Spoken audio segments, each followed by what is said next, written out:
আসসালামু আলাইকুম। আমার আপু এবং ভাইয়ারা আপনারা কেমন আছেন? আল্লাহর রহমতে সবাই ভালো আছেন। আমিও আল্লাহর রহমতে অনেক অনেক ভালো আছি আপনাকে দোয়া এবং ভালোবাসায়। নতুন একটি ব্লগ নিয়ে আপনাদের মাঝে চলে এলাম। যদি আমার ভিডিওটা ভালো লাগে তাইলে আমার পাশে থাকবেন, আমাকে সাপোর্ট করবেন। আমি সকালবেলা উঠা কতগুলা কাপড় চোপড় নিয়ে বসছি শিলানের লেগে, আর আমার মাইয়াটাই ঘুমাইতেছে। আগের দিন রাইতে আমি মিশিংটারে বাই করছিলাম, কাপড়ও কাটছিলাম আর মিশিং বাই করছিলাম, কিন্তু রোজা থাইকা মনে চায় না একটু কাজ করি। তারপরও কি করা লাগবে, যেগুলো করা লাগবে ওগুলো তো করাই লাগবে, কন্ত দেহি। নাইলে আমার মাইয়ে কাঁদতেছিল যে কি পরবো মা, আমার কাপড় চুড়ি বানায় দাও। মানে পোলাপানের যেই আবদার এত থাকে, তারপরও তার ওই জিনিসগুলোই ভালো লাগে যেগুলা নতুন থাকে। তাই যেই ভাবা সেই কাজ। এখন আমি চুলার মধ্যে কলিজারে সিদ্ধ বসায় দিয়া তারপর আমি মিশিংয়ে যাই একটু বসুম। আর এই বিছনাটা একটু ঝাইরা রাখতেছি, কারণ কাজগুলো একটু যদি কইমা যায় তাইলে অনেকটা হালকা লাগে। যেমন আমার কোনো কাজ থাকলো না, আমি শুধু রান্না বাড়া করলাম আর দুইটা জামা সিলাইলাম। এই কারণে আমি বিছনাগুলারে ঝাড়া দিয়া তারপর আমি আবার মিশিংয়ে যায় বসুম। এই পর্যন্ত যারা যারা আমার ভিডিওটা দেখছেন তাদেরকে জানাই অসংখ্য অসংখ্য ধন্যবাদ। যদি একটা লাইক দিতে ভুলে গিয়ে থাকেন আমার আপুরা, অনুরোধ করছি একটা লাইক দিয়ে ভিডিওটা দেখবেন। আর আমার ভিডিওর কোনো অংশে যদি আপনার কাছে ভালো লাগে তাইলে আমার পাশে থাকতে পারেন, আমিও সবার পাশে থাকব। দেখেন আমার রুমের কি অবস্থা, আমি তো ওই দুইটা রুম ঝাইরে আসছি। এখন এই দুইটা রুম, এই একটা রুমের অবস্থা একদম বেহাল অবস্থা হয়ে গেছে। তাই আমি চিন্তা করছি কি, যে কাপড় চোপড়গুলো আছে আমার মেয়ের পরার কাপড় চোপড়গুলা, ওগুলারে বানাইয়া পরে আমি সুন্দর করে আমি বিছনাটারে ঝাড়মু। আর আপায়া তো ঘরেই মোছাইবে, এই কারণে অতটা আবার টেনশন নাই। আর খাবারেরও তো কোনো টেনশন নাই, রোজা থাকলে তো দিনের বেলা কেউ রান্না করে না, বিকালেই রান্ধে। এই কারণে আমারও কোনো নাই, আজকে ইফতারিরও কোনো চাপ নাই। আজকে আমি রাতের এই সন্ধ্যার ইফতারি আর হচ্ছে রাতের খাবার আমি একটাই করুম, কারণ কালকের অনেকগুলো তরকারি আছে, চিংড়ি মাছ দিয়ে লাউ দিয়ে রান্না করছি, ওই তরকারিটাও রয়ে গেছে। তারপরে ভাজি আছে, লাল শাক ভাজি, ওইটাও রয়ে গেছে। তারপর রোজার দিনে হয় কি, মানে যতটুকুই রান্ধি না কেন থাইকা যায়, খাওয়া আর হয় না। এই কারণে আজকে আমি আর ইফতারি বানামো না, একদম সোজা রুটি বানামো আর হইছে কলিজা ভুনা করমু। তাই আমি কলিজাটা সিদ্ধ করতে বসায় দিয়া তারপর আমি আবার মিশিংয়ে বসছি। আর আমার ঘরের এই অবস্থায় এই পর্যন্ত।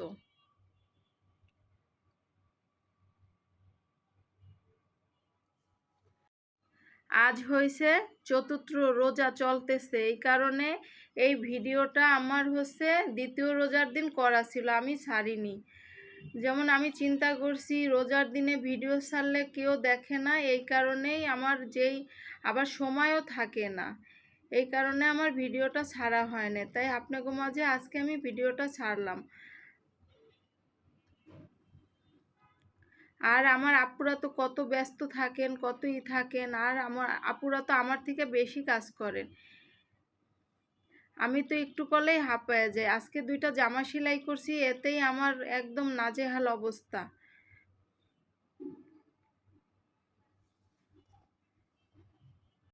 আমি যা যা সেলাই করছি সবগুলো একসাথে একদম দলা পাকাইয়া পরে আমি আলমারির মধ্যে রাইখা দিছি। আমি চিন্তা করছি যে পরে এগুলো ভাঁজ করবো, কিন্তু আমার আপুরা বলছেন পরে আর আমার ভাঁজ করাই হয় না। মানে যখন কেটটা তখন যদি না করি তাহলে পরে এই জিনিসগুলো কিন্তু আর করা হয় না, এই অবস্থা। আর এই যে আটা দেখতেছেন, এই আটা দিয়ে আজকে আমি রুটি বানাবো আর কলিজা ভুনা করব। তাই আমি চুলায় একটু পানি বসায় দিছি, পানি বসায় রাইখা পরে আমি রুমের সবগুলারে গুছাইয়া সুন্দর করে বিছনা ঝাড়ু দিয়া পরে আবার আমি পাকঘরে আসছি।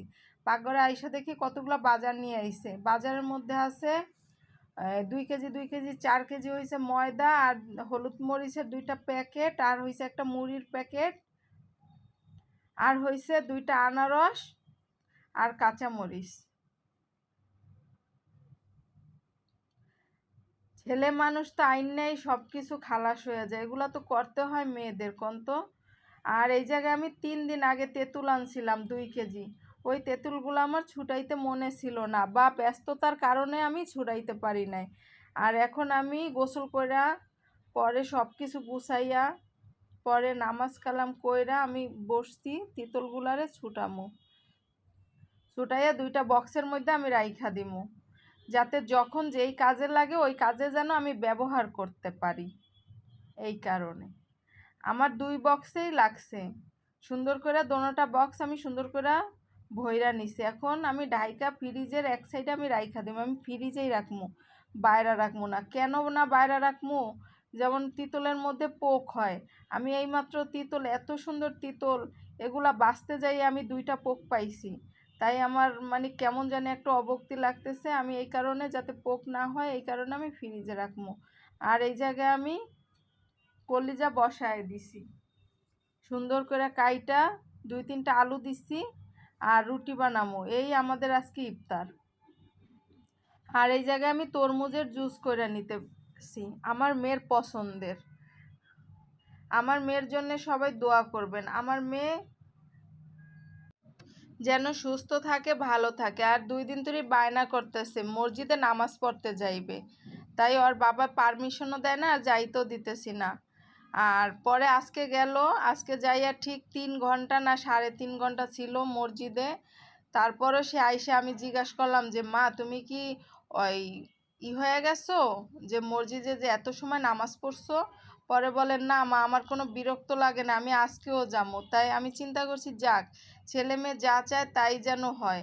আর সব বাবা মারাই চায় ছেলেমেয়েরা যাতে ভালো হয়, কারোটা হয় কারোটা হয় না, এইটাই নিয়ম। আল্লাহ যখন যেরকম যাকে রাখবে সবটাই মাইনা নিতে হইবে, কিছু করার নাই কা। তাই আমি চিন্তা করছি আমার মেয়ে যা চায় আমি তো ওইটাই করবো, সুর খারাপটা যেন না শিখাই। এই কারণে যেই ভাবা সেই কাজ। আমার মেয়ে বলছে নামাজ পড়তে যাবো, গেছে নামাজ পড়তে, আজকেও বলছে যামু, আমি বলছি যাও তোমার খুশি, আমার কোনো সমস্যা নাই। আর এই জায়গায় আমার বক বক করতে করতে আমার কলিজা ভুনাটা হইয়া গেছে আর আমার রুটিও বানানো হইয়া গেছে। এখন আমি সবগুলা টেবিলে নিয়ে গুছায় রাখবো। আর এই জায়গায় আমি কলিজা রান্না করছি আর হইছে লাউ ভাজি করছি আর রুটি বানাইছি, এই আজকে আমাদের ইফতার। আর এই জায়গায় কিছু ফল আছে, ফল কাইটা নিছি। আর আমি ভিডিওটা বেশি বাড়াবো না, কারণ ইফতারির সময় হয়ে গেছে, আমি আর ভিডিও করতে পারি নাই। সবাই ভালো থাকবেন, সুস্থ থাকবেন, পরবর্তী একটা ভিডিও দেখার আমন্ত্রণ জানিয়ে আজকের লেগা সবার কাছ থেকে আমি বিদায় নিচ্ছি। আল্লাহ হাফেজ, আসসালামু আলাইকুম।